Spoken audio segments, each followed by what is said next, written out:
My name is Todd Vosper, and I'm a member of St. Paul's United Methodist Church in Coronado, California. This is the Narrative Lectionary Reading, NL 142.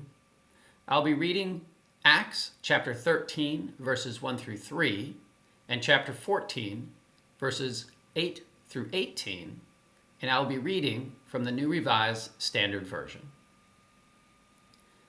Now in the church at Antioch, there were prophets and teachers: Barnabas, Simeon, who was called Niger, Lucius of Cyrene, Manaen, a member of the court of Herod the ruler, and Saul.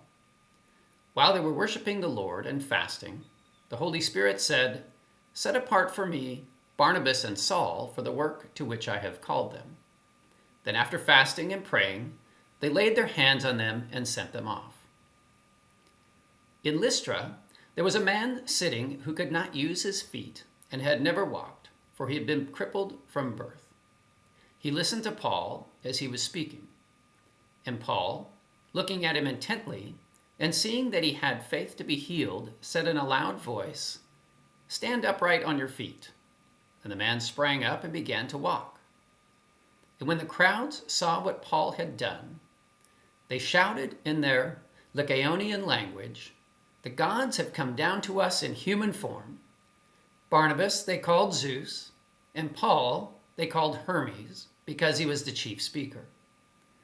The priest of Zeus, whose temple was just outside the city, brought oxen and garlands to the gates. He and the crowds wanted to offer sacrifice. When the apostles Barnabas and Paul heard of it, they tore their clothes and rushed out into the crowd, shouting, "Friends, why are you doing this?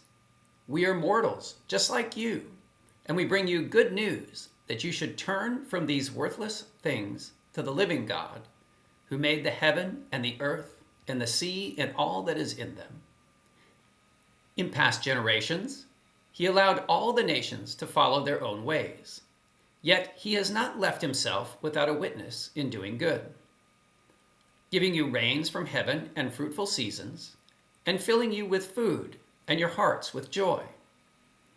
Even with these words, they scarcely restrained the crowds from offering sacrifice to them.